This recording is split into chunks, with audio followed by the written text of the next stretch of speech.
Gentlewoman for Indiana reserves. The gentlewoman from Pennsylvania is recognized. Thank you, Mr. Speaker. I yield 2.5 minutes to the gentleman from Colorado, Mr. Neguse. The gentleman is recognized. Thank you, Mr. Speaker, and I thank the gentlewoman, my colleague from Pennsylvania. Like many of my colleagues here in this chamber, I am blessed to be a parent.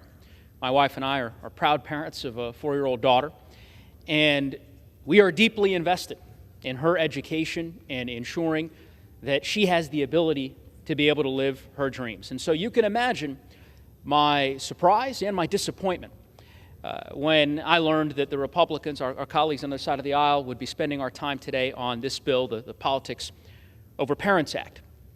Surprise because for so many years, my colleagues on the other side of the aisle have bemoaned the role of the federal government in public education. They have lectured us about local control time and time again. And yet here they stand with a bill to impose a variety of unfunded mandates on school districts across the country and eroding local control, as my colleague from Ohio, Mr. Landsman, articulated. And disappointment because these unfunded mandates are so disconnected from the real concerns and fears that parents in my district, back home in Colorado, are experiencing every day. Just yesterday, the Denver metro area in Colorado was frozen with fear at the news of another incident of gun violence in one of our schools, East High School. 2 teachers were wounded, one of them critically. This came on the heels just 2 weeks ago of the tragic death of a 16-year-old student at East High as a result of gun violence. Our prayers, our thoughts, our hearts go out to him, his family, his friends, all the students and the parents who have been impacted in just the last 14 days as yet another incident of gun violence tears our community apart. That's what parents in Colorado are concerned about.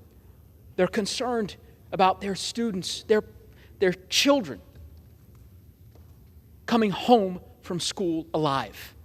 They're concerned about the ability of children to be able to get a quality education and not go hungry, to not be poisoned by lead pipes in some of the dilapidated buildings in rural and urban communities across our country, about the cost of childcare. Mr. Speaker, that's what they're concerned about. When time has expired. I'd ask the gentlelady for an additional 30 seconds. Yes. The gentleman is recognized for an additional 30 seconds. I thank the Speaker. That is what parents, families are concerned about back in Colorado. And so I would urge my colleagues to oppose this rule so that we can get on to the business of addressing those concerns that I've articulated on behalf of parents and families across our great country. And with that, Mr. Speaker, I yield back. The gentleman yields back. The gentleman